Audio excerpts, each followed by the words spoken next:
अगर आपको लगता है कि ये कहानी सिर्फ कल्पना है, तो आप ऐसा ही मानिए।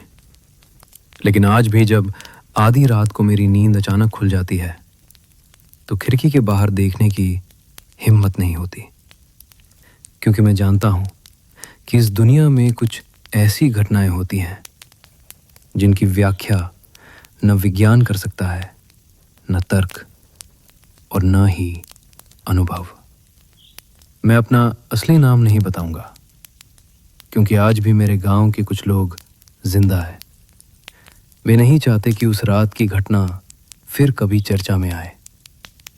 बस इतना जान लीजिए कि मैं पेशे से एक स्कूल का शिक्षक हूं। यह घटना आज से लगभग 15 साल पहले की है। पिताजी की मृत्यु के बाद कई साल शहर में बिताने के पश्चात मुझे फिर से अपने गांव लौटना पड़ा। गांव का नाम भी नहीं बताऊंगा।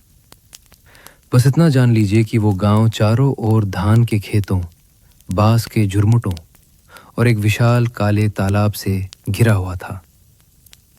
बचपन में हम उस तालाब को काला तालाब कहते थे। क्यों काला? क्योंकि दोपहर की तेज धूप में भी उसका पानी अजीब तरह से काला दिखाई देता था। गांव के बुजुर्ग कहते थे कि उस तालाब का कोई तल नहीं है। बचपन में मैं ऐसी बातों पर हंस देता था, लेकिन बड़ा होने के बाद समझ आया कि आज भी गांव के कुछ लोग सूर्यास्त के बाद उस तालाब के पास से नहीं गुजरते। उस दिन शाम को बस से उतरते ही मुझे एक अजीब सा एहसास हुआ, जैसे पूरा गांव पहले जैसा नहीं रहा। रास्ते वही थे, पेड़ वही थे, बांस का झुरमुट भी वही था। फिर भी हवा में एक दबा हुआ सन्नाटा था। ऐसा सन्नाटा जो बिना किसी वजह के इंसान को बेचैन कर देता है। घर पहुंचा तो देखा कि हमारा पुराना मकान काफी हद तक टूट चुका था। वहां सिर्फ काका बाबू रहते थे। मुझे देखते ही वे कुछ देर तक चुपचाप मेरी ओर देखते रहे। फिर धीरे से बोले, "तो वापस आ गया? अच्छा नहीं किया।" मैं हंसकर बोला, "क्यों काका? अपने ही घर तो लौटा हूं।" उन्होंने गहरी सांस ली। हर घर हमेशा अपना नहीं रहता। कुछ घर एक समय के बाद किसी और के हो जाते हैं।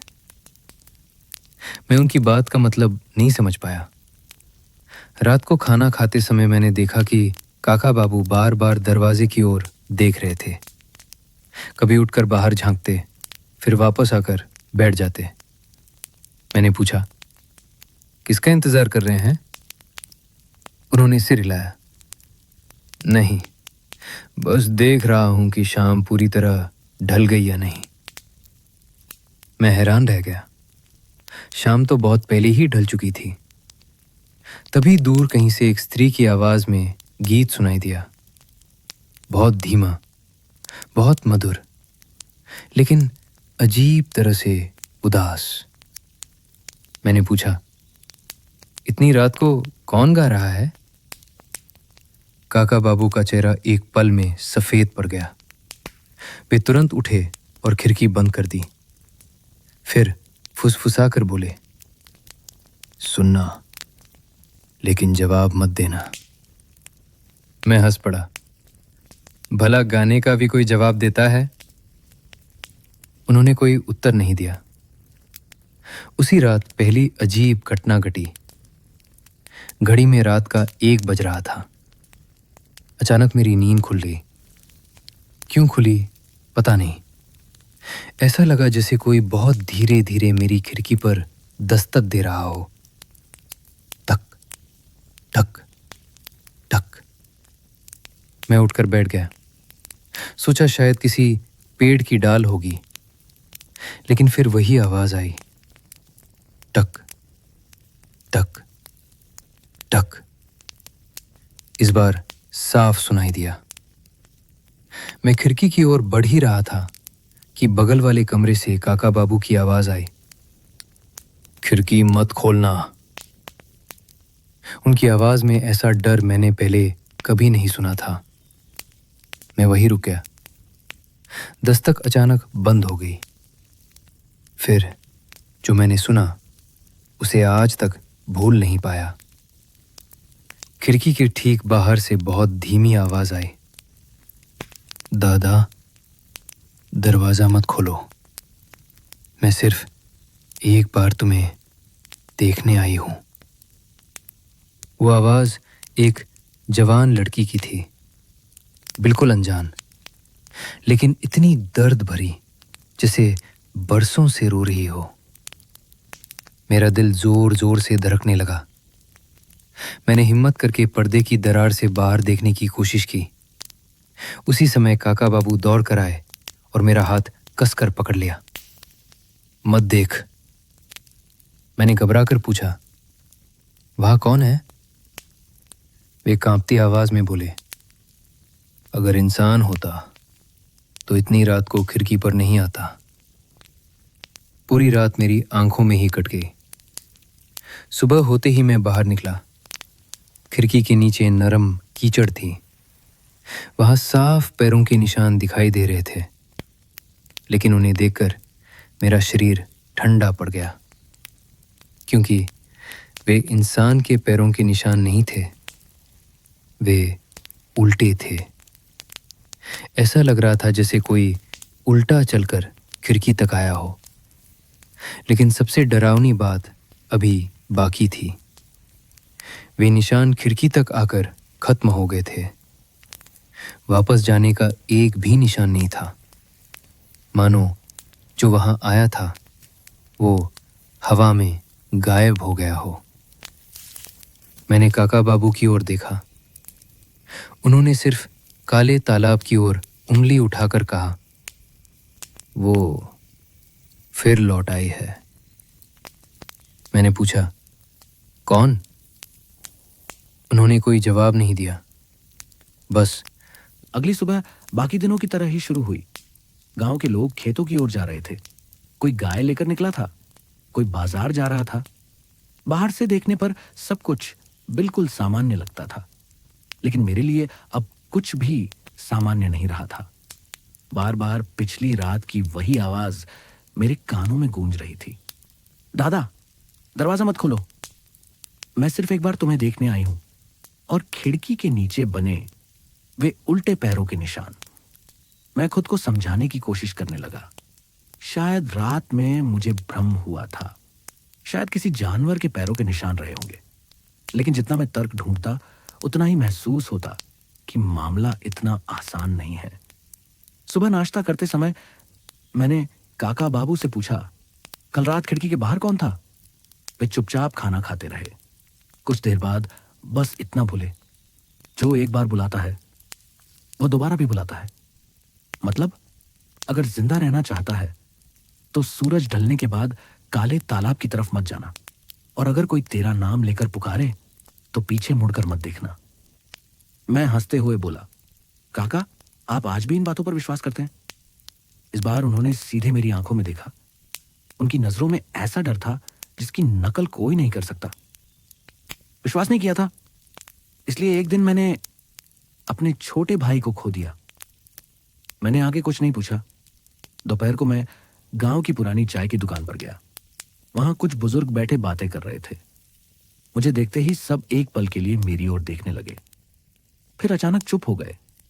एक बुजुर्ग मेरे पास आए और बोले, क्या तुम हरिदास मास्टर के बेटे हो? मैंने सिर हिलाया। उन्होंने गहरी सांस ली। तुम्हारे पिता बहुत अच्छे इंसान थे। आखिरी दिनों में वे बस एक ही बात कहते थे, उस हवेली को गिरा दो। मैं चौंक गया। कौन सी हवेली? उन्होंने दूर इशारा किया। पेड़ों के बीच से एक टूटी फूटी पुरानी हवेली दिखाई दे रही थी, जमींदार की हवेली। बचपन में मैंने उसे कई बार बाहर से देखा था, लेकिन कभी अंदर जाने की हिम्मत नहीं हुई। बुजुर्ग ने धीमी आवाज में कहा, उस हवेली और काले तालाब को अलग नहीं किया जा सकता। मैंने पूछा, क्यों? वे कुछ बोलने ही वाले थे कि तभी चाय की दुकान का मालिक जोर से बोला, ये बातें यहां नहीं होंगी। एक ही पल में पूरा माहौल शांत हो गया। मैं समझ गया कि वे लोग मुझसे कुछ छिपा रहे हैं। शाम होने से पहले उत्सुकता मुझे फिर काले तालाब तक ले गई। आज वह तालाब पहले से भी ज्यादा डरावना लग रहा था। पानी बिल्कुल स्थिर था, एक भी लहर नहीं। चारों ओर भीषण गर्मी थी, लेकिन जैसे ही मैं तालाब के किनारे पहुंचा, मेरे पूरे शरीर में ठंडक दौड़ गई। मैं पानी को ध्यान से देखने लगा। अचानक ऐसा लगा पानी के नीचे किसी का चेहरा है। एक युवती, लंबे बाल, पीला चेहरा और पूरी तरह खुली हुई आंखें। मैं और झुककर देखने ही वाला था कि पीछे से किसी की आवाज आई। एक कदम और बढ़ाया तो सब खत्म हो जाएगा। मैंने मुड़कर देखा। एक बूढ़ा आदमी खड़ा था, सफेद धोती, कंधे पर गमछा और हाथ में बांस की लाठी। उन्होंने कहा, पानी को ज्यादा देर तक मत देखा करो, वे तुम्हें बुला लेते हैं। मैंने पूछा, वे कौन? उन्होंने उत्तर दिया, जो कभी वापस नहीं लौटे। मैंने फिर पूछा, आपका मतलब क्या है? कुछ पल चुप रहने के बाद वे बोले, आज से लगभग 50 साल पहले जमींदार की इकलौती बेटी इसी तालाब में डूबकर मर गई थी। सबने कहा कि वह एक हादसा था, लेकिन गांव वाले जानते थे कि उसकी हत्या हुई थी। किसने? कोई नहीं जानता। फिर उन्होंने धीरे धीरे कहा, उसके बाद से हर कुछ वर्षों में एक आदमी गायब हो जाता है। किसी की लाश कभी नहीं मिलती, बस तालाब के किनारे उल्टे पैरों के निशान मिलते हैं। मेरा दिल जोर से धड़क उठा, बिल्कुल पिछली रात की तरह। सूरज अब पश्चिम की ओर झुक चुका था। बूढ़े ने अचानक कहा, चलो शाम होने वाली है। मैंने कहा, थोड़ी देर और रुकते हैं। उन्होंने सख्त आवाज में कहा, शाम के बाद इस जगह पर इंसान नहीं रुकते। हम दोनों तेजी से चलने लगे, लेकिन कुछ ही कदम आगे बढ़े थे कि मेरे कानों में एक आवाज गूंजी, छूम छूम छूम, मानो कोई पायल पहनकर धीरे धीरे चल रहा हो। मैं पीछे मुड़ने ही वाला था कि बूढ़े ने मेरा हाथ कसकर पकड़ लिया। कुछ भी सुनो, पीछे मत देखना। हम और तेज चलने लगे, लेकिन पायल की वह आवाज भी जैसे हमारे पीछे पीछे चली आ रही थी। चुम चुम चुम। अचानक वह आवाज बिल्कुल मेरे कान के पास आकर रुक गई। फिर बहुत धीमी, मीठी लेकिन डरावनी स्त्री आवाज सुनाई दी, तुम आखिरकार वापस आ ही गए। मेरा पूरा शरीर सुन्न पड़ गया। मैं खुद को रोक नहीं पाया। धीरे धीरे मैंने अपनी गर्दन घुमाई और जो देखा वह मेरी जिंदगी का सबसे भयानक दृश्य था। तालाब के किनारे सफेद साड़ी पहने एक युवती खड़ी थी। उसके लंबे भीगे हुए बाल पूरे चेहरे पर फैले हुए थे, लेकिन सबसे डरावनी चीज उसके पैर थे। दोनों पैर पूरी तरह उल्टी दिशा में मुड़े हुए थे और फिर वह धीरे धीरे अपना सिर उठाने लगी और सीधे मेरी तरफ देखने लगी। उस दिन तालाब के किनारे मैंने जो देखा था वह सचमुच देखा था या फिर डर की वजह से मेरी आंखों का भ्रम था, आज तक मैं निश्चित नहीं हूं, क्योंकि जैसे ही मैं पीछे मुड़ा उस बूढ़े आदमी ने मेरे कंधे को कसकर पकड़ लिया और मुझे जोर से अपनी ओर खींच लिया। भागो! उसकी आवाज में ऐसा आतंक था कि मैं एक पल भी वहां नहीं रुका। हम दोनों पूरी ताकत से दौड़ने लगे। पीछे मुड़कर देखने की हिम्मत मुझ में नहीं थी। फिर भी बार बार ऐसा लग रहा था कि कोई हमारे ठीक पीछे धीरे धीरे चल रहा है। चुम चुम चुम। पायल की वह आवाज कभी दूर चली जाती तो कभी अचानक मेरे कानों के बिल्कुल पास आ जाती। जैसे ही हम गांव के पहले घर के पास पहुंचे, अचानक सारी आवाजें बंद हो गईं। मैं हांफते हुए बोला, वो कौन थी? बूढ़ा कुछ देर तक चुप रहा, फिर बोला, अगर जिंदा रहना चाहते हो तो आज के बाद कभी भी शाम ढलने के बाद काले तालाब की तरफ मत जाना। मैंने पूछा, लेकिन उसने मुझसे कहा, तुम वापस आ गए? क्यों? बूढ़े ने मेरी ओर देखा और फुसफुसाकर बोला, अगर इस सवाल का जवाब वो खुद देने लगे तो फिर तुम्हें कोई नहीं बचा पाएगा। उस रात आसमान में चांद नहीं था। चारों ओर ऐसा घना अंधेरा था मानो पूरे गांव को किसी काले कपड़े से ढक दिया गया हो। रात का खाना खाने के बाद काका बाबू ने घर के सभी दरवाजे और खिड़कियां बंद कर दी। फिर उन्होंने एक छोटा सा पीतल का दीपक जलाकर पूजा घर के सामने रख दिया। मैं हंसते हुए बोला, इतनी सावधानी बरतने की क्या जरूरत है? उन्होंने शांत स्वर में कहा, आज अमावस्या है। तो कहते हैं अमावस्या की रात काले तालाब का पानी कभी नहीं सोता। मैंने आगे कुछ नहीं कहा। धीरे धीरे रात गहराने लगी। घड़ी में लगभग 12 बज रहे थे। अचानक मेरी नींद खुल गई। क्यों खुली मैं समझ नहीं पाया। कमरा असामान्य रूप से ठंडा हो चुका था, इतनी ठंड की जैसे कड़ाके की सर्दी हो। लेकिन उस समय तो बरसात का मौसम था। मैं उठकर बैठा ही था कि मुझे किसी के चलने की आवाज सुनाई दी। बहुत धीमी, खट खट खट आवाज घर के आंगन से आ रही थी। मैं खिड़की की ओर बढ़ा ही था कि मुझे काका बाबू की बात याद आ गई। खिड़की मत खोलना। मैं वहीं रुक गया। लेकिन इंसान की जिज्ञासा भी अजीब होती है। मैंने पर्दे का एक कोना थोड़ा सा हटाकर बाहर झांका। आंगन में कोई नहीं था, सिर्फ हवा में आम के पेड़ की पत्तियां हिल रही थी। मैं राहत की सांस लेने ही वाला था कि तभी थक थक थक। इस बार आवाज खिड़की से नहीं, मेरे कमरे के दरवाजे से आ रही थी। मैं बिल्कुल स्थिर हो गया। बाहर से बहुत धीमी आवाज आई, दादा। मैंने कोई जवाब नहीं दिया। फिर वही आवाज, दादा दरवाजा खोलो। वही पिछली रात वाली आवाज, एक जवान लड़की की, लेकिन इस बार उसकी आवाज में रोने की पीड़ा थी। मैं धीरे धीरे दरवाजे के पास गया। अंदर से पूछा, कौन हो? कोई जवाब नहीं आया। कुछ सेकंड तक गहरा सन्नाटा छाया रहा। फिर मैं रास्ता भटक गई। एक पल के लिए मुझे सचमुच लगा कि शायद कोई लड़की मुसीबत में है। मैंने दरवाजे की कुंडी पकड़ ली। उसी क्षण बगल वाले कमरे से काका बाबू की जोरदार चीख सुनाई दी, मत खोलना। मैं बुरी तरह चौंक गया। अगले ही पल दरवाजे की दूसरी तरफ से एक अजीब सी हंसी सुनाई दी। हाँ हाँ हाँ। वह किसी इंसान की हंसी नहीं थी। ऐसा लग रहा था जैसे कई आवाजें एक साथ हंस रही हों। और फिर अचानक सब कुछ शांत हो गया। सुबह होने पर मैंने दरवाजा खोला और बाहर निकला। आंगन की मिट्टी पर गीला कीचड़ फैला हुआ था। उस पर पैरों के निशानों की लंबी कतारें बनी हुई थी। एक नहीं, दो नहीं, बहुत सारे। और उन सबके पैर उल्टे थे। ऐसा लग रहा था मानो पूरी रात कोई टोली घर के चारों ओर घूमती रही हो। मेरा दिल जोर जोर से धड़कने लगा। काका बाबू जमीन की ओर देखते हुए बुदबुदाए, इतने सारे निशान मैंने पहले कभी नहीं देखे। मैंने पूछा, इसका मतलब क्या है? उन्होंने कोई जवाब नहीं दिया, बस आसमान की ओर देखने लगे। उसी समय गांव की मस्जिद की तरफ से अचानक शोर सुनाई दिया। लोग दौड़ते हुए चिल्ला रहे थे, एक आदमी गायब हो गया, फिर से एक और लापता है। मैं और काका बाबू तुरंत वहां पहुंचे। पता चला कि गांव का एक मछुआरा रात से लापता था। उसकी नाव काले तालाब के बीचों बीच तैर रही थी, लेकिन नाव में कोई नहीं था।